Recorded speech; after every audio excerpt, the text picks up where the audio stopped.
Kia ora, talofa lava. Thank you for watching. My name's Trina, and I've got my wonderful friend Nick here today, and we're going to talk about her adoption as a teen mum, and quite a unique one. Thank you for coming. Thanks, Trina. So Nick, we know each other through my sister, who's your beautiful bestie, and she'd said that you didn't mind coming on to share the kaupapa, which it had followed on after talking about my sister and I being adopted. And then she said, well, Nick would really appreciate coming on in a different aspect, being a young mum with an open adoption. So if you can start where you would like to start. It was so unexpected pregnancy and realising that I couldn't be a teen mum, and then running through the options. So my mum said if I wanted to be in her house, then I wouldn't be able to have the baby. So what age were you? I was 16 when I got pregnant and 17 when I adopted him out. That was the options. It was either move out and have my baby or stay home under my mother's roof and not have a baby. So, and then there was a pressure on me to abort. Yeah. Was that from mum or doctors? Or... That was mum. Yeah. That was mum. She even got my godfather to take me out for lunch and try and put the pressure on me to abort. But I said I couldn't. So, then we looked at the other option was adoption. Okay. Yeah, so that started that journey of social workers and going through... in a really short period of time. I was probably about 4 months pregnant, so I had 5 months really to get everything sorted.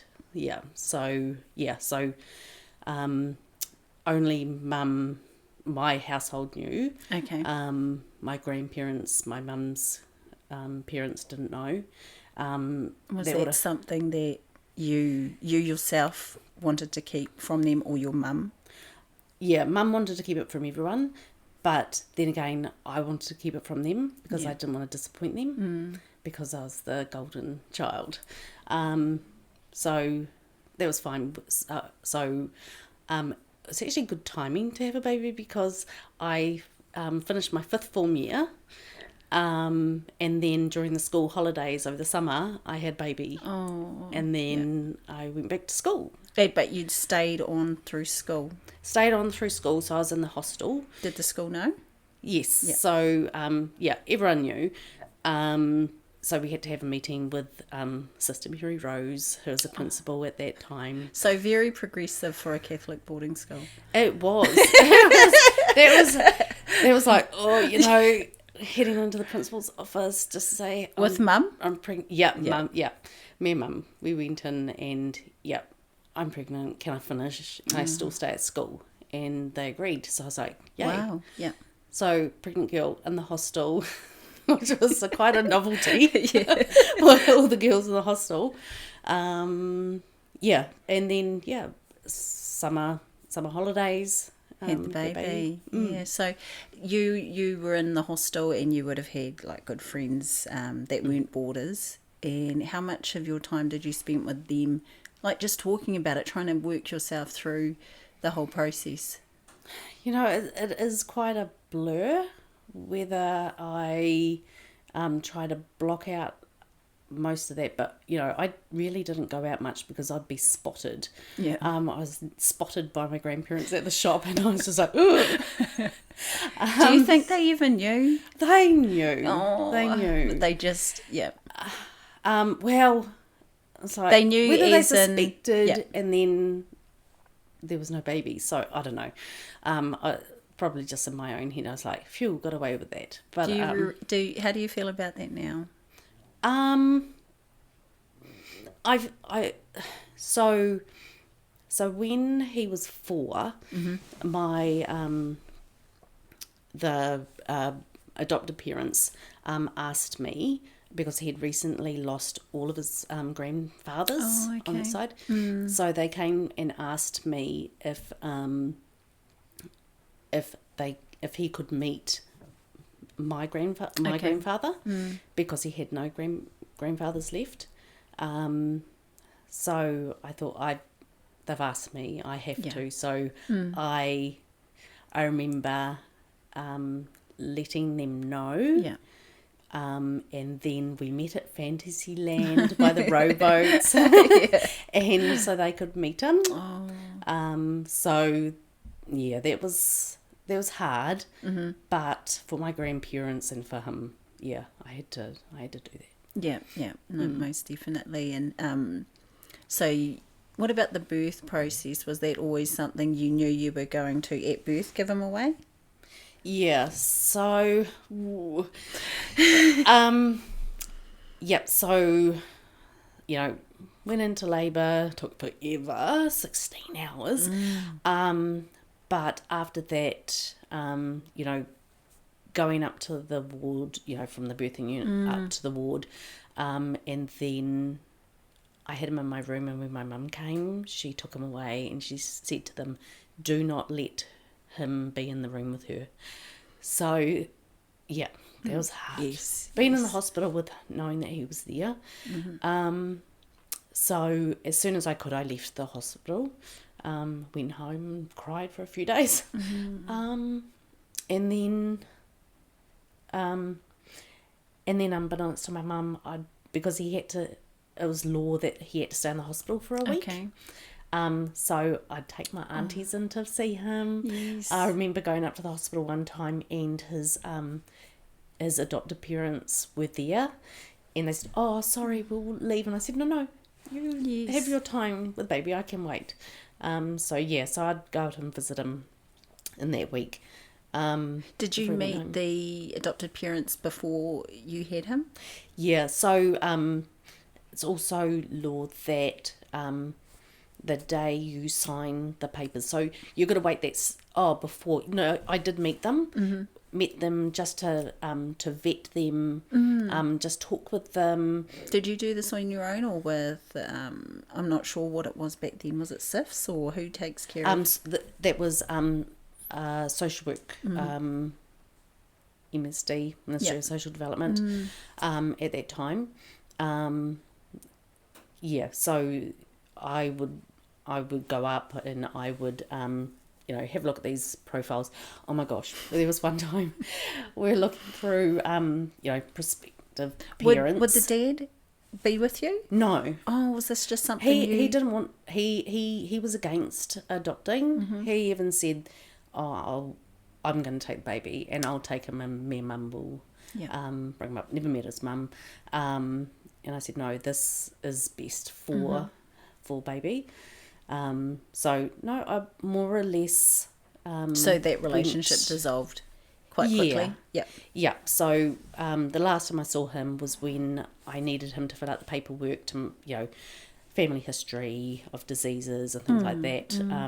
And I collected those papers, and it was the last time that I saw him.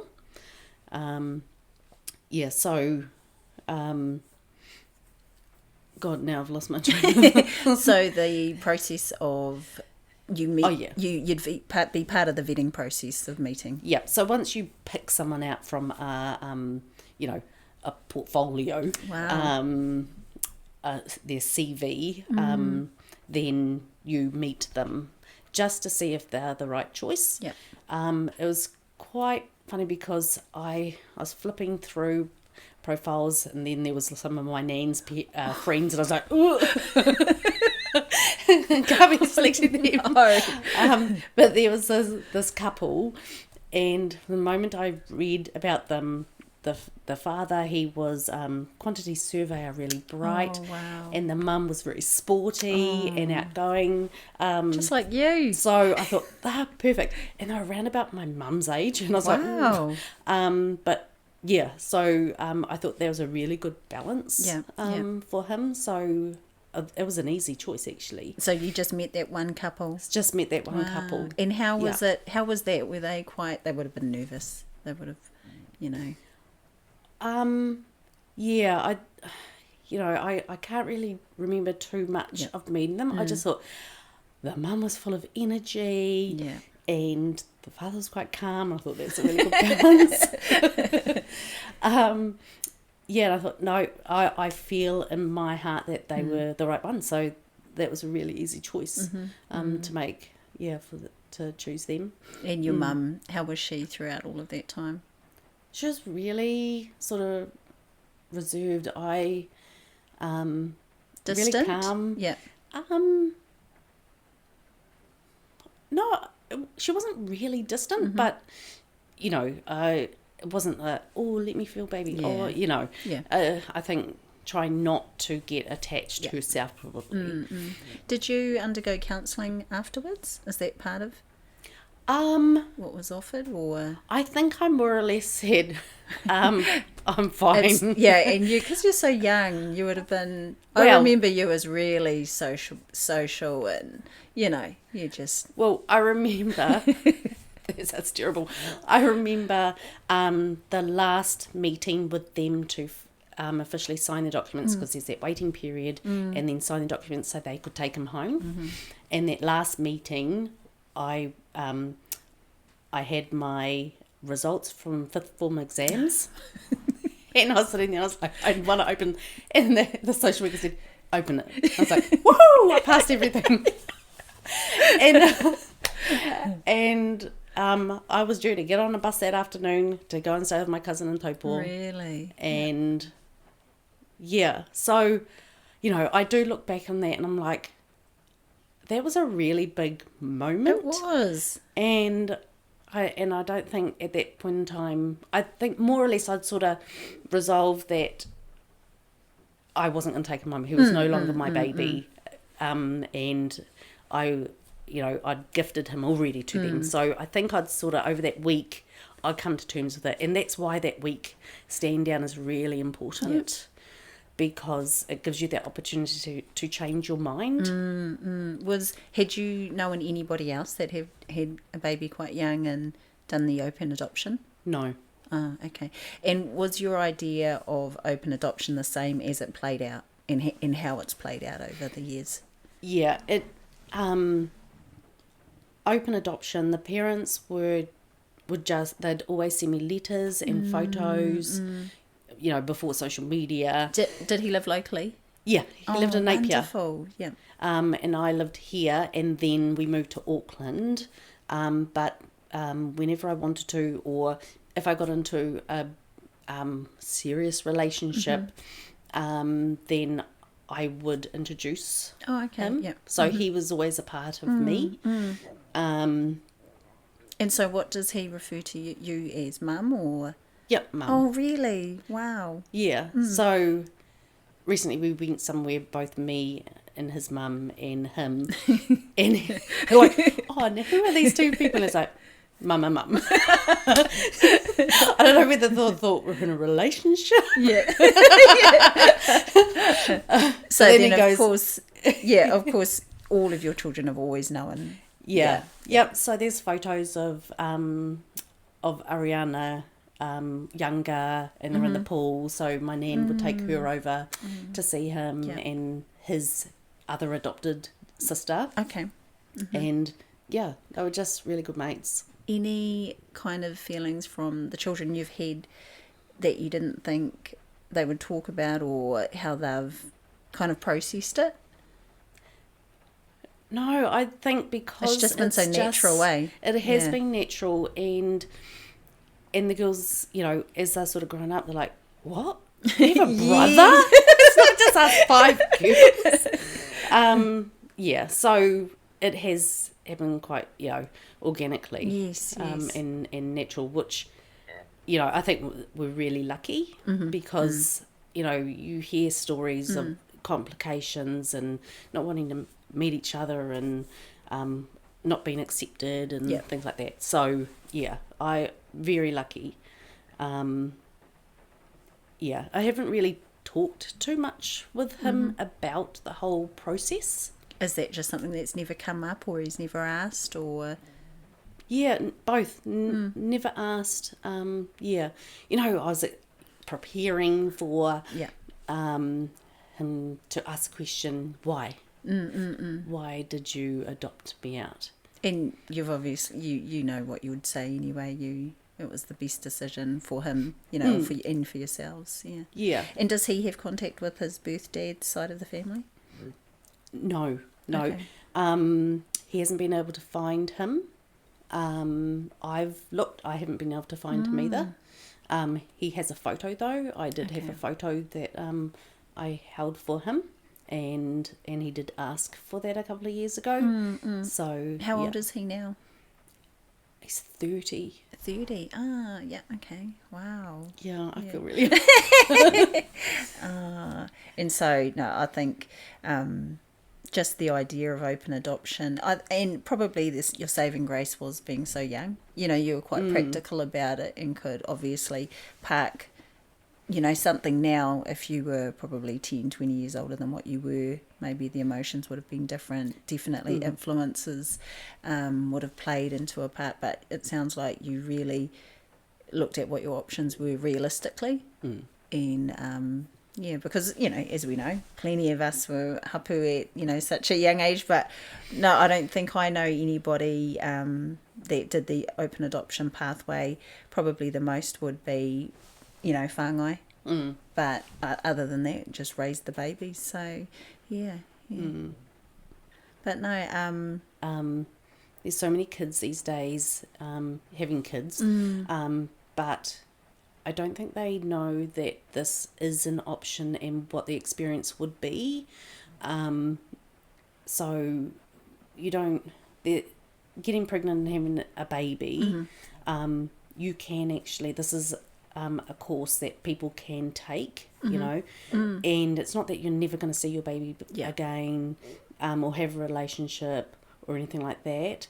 It just means maybe if abortion is not for you, and you don't want to go down that way, then maybe this is the way. And actually, there are people out there that can't have kids, and it is such a gift to be able to give them a baby to call their own and to build that bond with. So, I just don't want people to think they've got to have babies and then it's just a strain on them and a bad experience for them and for the child, and to think that this is a real option, because I know this option has there's been a decrease in adoptions, but there's probably still so many people out there that just can't have babies. Oh yeah, I know. I think like things have progressed with the IVF and all those kind of other avenues to have a baby, but yeah, I don't think I hear much in the way of adoption myself of young mums. And you're right, we definitely put ourselves through the mill to keep our babies, and instead to even for my own self, if I thought, could I, but then you're thinking, you thought about the whole picture, whereas, probably definitely for myself, hapu, it was always, I was always going to keep the baby. But how has your mum been with your boy? Yeah, fine. She had really, because she's so close to the parents' age, she had a really good relationship with them. Actually, everyone has had a really good relationship with them and him. So probably, how many years ago? 5 years ago, his adopted father passed away. Okay. So that was really hard. And like I did mention that the mum was quite really high energy. Yes. And my son is a really high energy. I was going to say what traits. Yeah. Really high energy. So the dad was that calming influence.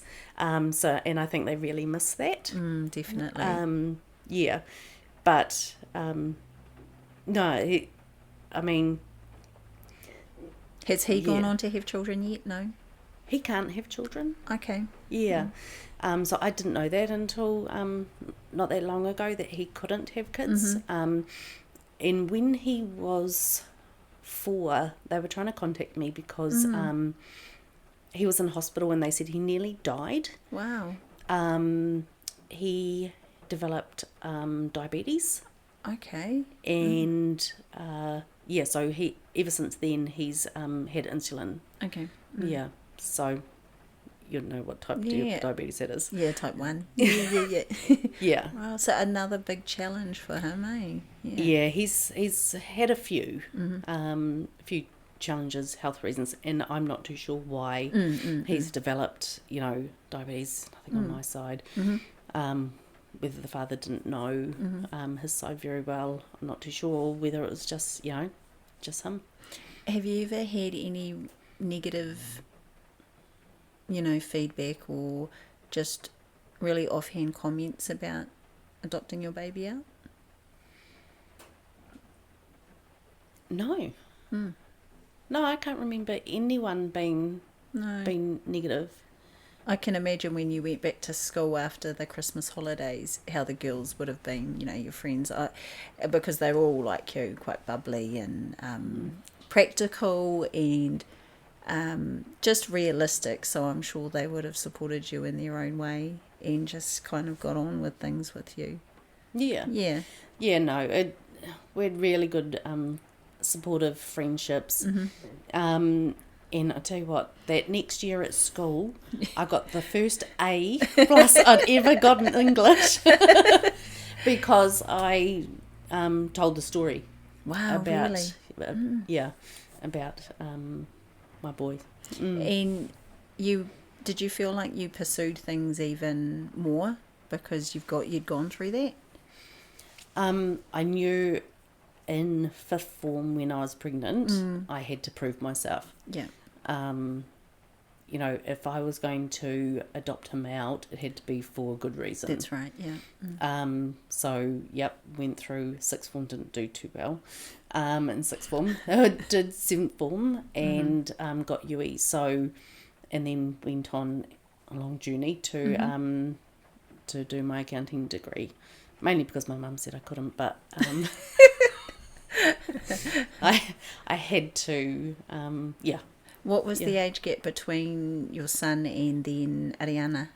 2 years. 2 years? Yeah. Wow, that's not a long time when you think about it like that. That's not, and I have reflected on that over the years, and I'm Yeah. like, if I could do it with her, could I have done it with him as well? So that is something that passes through my mind, and I'm like, no, I could not have had 2 kids at 19. Can you imagine? Yes, and then what was the age difference between Ariana and April? 5 years. Okay, so, within a 7-year period you'd had 3 little ones. Yeah, all right. But when you think about it like that, the life that you had is the life that you're meant to have, and Yeah. No, and I think, does he think, I had Ariana and I brought her up. Yeah. Does he think, she could have kept me too? But that hasn't come up. No, he seems, by the sounds of it, really settled and balanced in his life. He had great parents. He had, you guys on tap. So he's had the best of both worlds. Yeah. And I mean, now we've got this big whānau, and Bryce has been, so supportive. So obviously, like you said, every relationship that you had. So how was it when you first met the boy? How old was the boy when he met Bryce? I'm trying to remember the first time they met.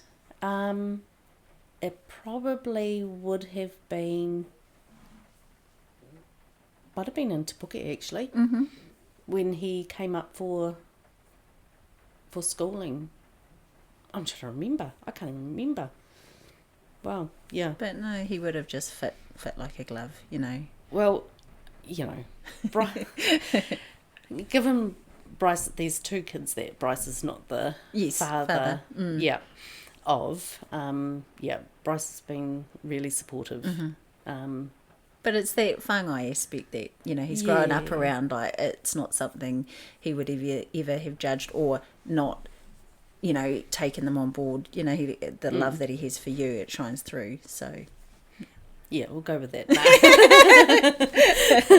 But I think, we know that whāngai is not something that's new for our whānau, and I just really think the unique way that you've done it, and he was so fortunate enough you know, to have found his family that, you know, have been so positive in his life. That's what I think the unique thing is. And your life would have been so different if, you know, you had, you know, you'd kept him.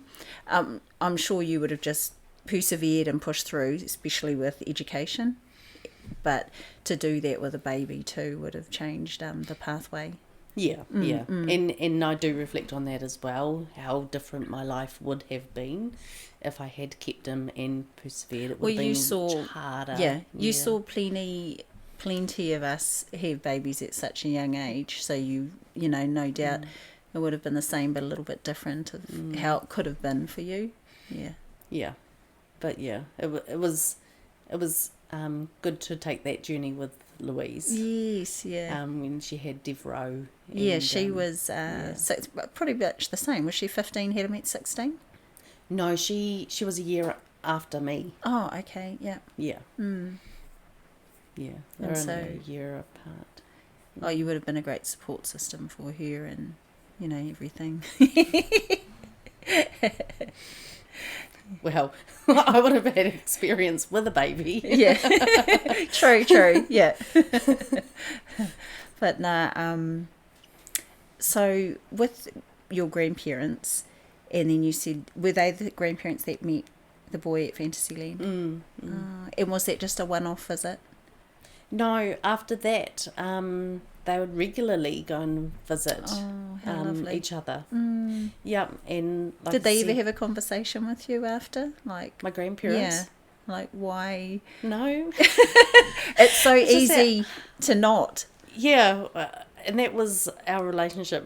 My relationship with my grandparents. Right, we never talked about the hard stuff. Eh? Yeah. That's Bryce comes along and he likes to have those conversations about the hard stuff. And those are the questions that, you know, you always wondered, what would they have thought, you know, were they heartbroken? Were they disappointed in me? But yeah. Just a generational thing. I think in the end I'm sure they would have had big conversations with each other, you know, and they got to spend time with him before their time. I think that's the biggest gift, you know, they didn't get to miss out completely. Yeah, and I mean he was only 4 years old at that point. So they would have just met a beautiful little boy and all the energy in the world for them. Yeah, but when I lived away, my and Ariana came to live with my nan. Well, live with their father, but with my nan as well. My nan would take her over and then just keep visit. Keep that connection going, and it would have been good to have Ariana as the buffer too, you know, because she's full of life too, and she would have just any kind of awkward moments, you know, she would have totally just soaked that up and made it far more pleasant. But no, that's something that I think every grandparent, as yourself now, knows, you know, you just do anything to keep that connection going. You didn't face anything probably other than your mum and your mum's not motive, but you know, she just loved you and knows she didn't want you to have it hard, you know, but probably how it came across would have been very quite abrupt, and it's such a big thing to hear, you know, your teenage daughter is pregnant and coming in with, well, these are your options to stay here. Yeah, and she was a young mum. She was a mum at 19, and that was hard for her. She had a hard road, so she probably didn't want that for me. But yeah, I think it's a tough road being a mum, and she done it. She came to you with what she thought, and it was all in love. You know, like based on, I'm sure, you know, with love. The intention was through love for you. Yeah. But no, thank you so much for coming on. And yeah, I didn't think it would have been such a seamless process for you. I thought, you know, besides of course the emotion and, you know, finding out your hapu at a young age and, you know, going through all those kind of things, but just how it's worked out wonderfully for your whole whānau, not just you know, for the boy. It's been, you know, your grandparents got to meet him, but more importantly, you know, your children now just the connection they'll always have with him. That's their brother and his sisters. All of them. All of them. Yeah. And even his adopted sister. Yeah. You know, they're close with her as well. Oh, that's awesome. Yeah, they all gang up on him and Was that an open adoption? You don't know? Yes, it was. Oh, yeah. see, wow, look at that. That's just such an honour to the adopted parents to know what works, and instead of keeping it closed for whatever reason, just saw how positive the experience is for everybody. Yeah. No, that's awesome. No, it was really good. Yeah. No. All right. Thank you for coming. Thank you for having me.